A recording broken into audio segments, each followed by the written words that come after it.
जिल्हास्तरीय खरीप हंगाम पूर्व आढावा बैठक संपन्न। खरीप हंगामात कृषी विभागाने शेतकऱ्यांना खते व बियाण्यांचा पुरवठा सुरळीत होण्याची दक्षता घ्यावी। जिल्हाधिकारी किशन जावळे। आगामी खरीप हंगाम लक्षात घेता बियाणे, खते, कीटकनाशके आदी निविष्ठा सर्वत्र उपलब्ध असण्याच्या दृष्टीने परिपूर्ण नियोजन करा। तसेच कोणत्याही परिस्थितीत खते, बियाणे यांची टंचाई भासणार नाही याबाबतची दक्षता घ्यावी, असे निर्देश जिल्हाधिकारी किशन जावळे यांनी दिलेत। जिल्हाधिकारी कार्यालयात आयोजित खरीप हंगामा आढावा बैठकीत जिल्हाधिकारी श्री जावळे बोलत होते। बैठकीला खासदार धैर्यशील पाटील, अतिरिक्त मुख्य कार्यकारी अधिकारी जिल्हा सत्यजित बडे, जिल्हा अधीक्षक कृषी अधिकारी वंदना शिंदे आदी उपस्थित होते।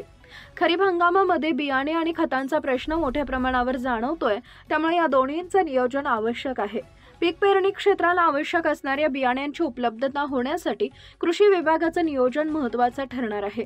गुण नियंत्रण विभागाने दक्ष राहून बोगस बियाणे, खतांची विक्री होणार नाही याबाबतची दक्षता घ्यावी, अशा सूचना जिल्हाधिकारी श्री जावळे यांनी दिल्यात। खरीप पीक हंगामासाठी शेतकऱ्यांना कर्ज पुरवठा सुरळीत झाला पाहिजे। एकही शेतकरी पीक कर्जापासून वंचित राहणार नाही याबाबत दक्षता घ्यावी। पीक कर्जाचं देण्यात आलेलं उद्दिष्ट पूर्ण करा। तसेच शेती पंपासाठी आवश्यक त्या प्रमाणात वीज पुरवठा होईल या दृष्टीने विद्युत विभागाने नियोजन करावे। शेतकऱ्यांना पीक विम्याची समस्या जाणवते। पीक विमा योजनेचा शेतकऱ्यांना फायदा होण्यासाठी प्रशासकीय यंत्रणेने लक्ष ठेवण्याची गरज आहे। यासाठी आपण पाठपुरावा करणार असल्याचं त्यांनी सांगितले। जिल्हाधिकारी श्री जावळे यांनी जिल्ह्यातील सर्व तालुका कृषी अधिकारी यांनी जिल्ह्यातील फार्म हाऊस धारकांना किमान एक पीक लागवड करण्याचे आवाहन करावे व त्याची प्रत्यक्ष अंमलबजावणी होईल याची दक्षता घ्यावी, असं सांगितले। तसेच प्रत्येक कृषी सेवकाला गाव निवडून तेथील पीक क्षेत्र दुप्पट करण्याचे उद्दिष्ट देण्यात यावे, असे निर्देश त्यांनी यावेळी दिले। शेतकऱ्यांना नवीन पिके घेण्यासाठी प्रोत्साहन देण्यात यावे। हळदी व आले पीक प्रात्यक्षिक घेण्यात यावे। तसेच पेनमध्ये प्रायोगिक तत्वावर आले पीक घेण्यात यावे, असंही त्यांनी यावेळी सांगितले। हळदीचे क्षेत्र वाढवण्यासाठी सामूहिक प्रयत्न करावेत, अशा सूचनाही जिल्हाधिकारी श्री जावळे यांनी दिल्या। खासदार धैर्यशील पाटील यांनी कृषी विभागामार्फत शेतकऱ्यांना देण्यात येणाऱ्या सर्व सेवा सवलती त्यांच्यापर्यंत वेळेत पोहोचाव्यात। निकृष्ट दर्जाचे खत पुरवठा करणाऱ्या कंपनींवर कायदेशीर कारवाई करण्याचे निर्देश खासदार पाटील यांनी यावेळी दिले।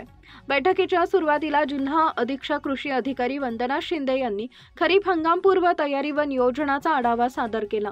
यावेळी जिल्ह्यातील नाविन्यपूर्ण उपक्रम राबवलेल्या शेतकऱ्यांच्या मान्यवरांचा हस्ते सत्कार करण्यात आला। तसेच शेतकऱ्यांसाठी उपयुक्त ठरणाऱ्या विविध माहिती पुस्तिकांचं मान्यवरांच्या हस्ते विमोचनही करण्यात आले। बैठकीत सर्व संबंधित विभागांचे प्रमुख अधिकारी उपस्थित होते। असं आहे खरीप हंगाम 2025चं नियोजन। खरीप हंगामातील भात पिकांसाठी 81,335 हेक्टर क्षेत्रावर नियोजन। भात पिकासाठी 2,995 किलोग्रॅम हेक्टर उत्पादनाचे लक्ष्य। खरीप हंगामातील नाचणी पिकासाठी 2,550 हेक्टर क्षेत्रावर नियोजन। नाचणी पिकासाठी 1,260 किलोग्रॅम हेक्टर उत्पादनाचे लक्ष्य।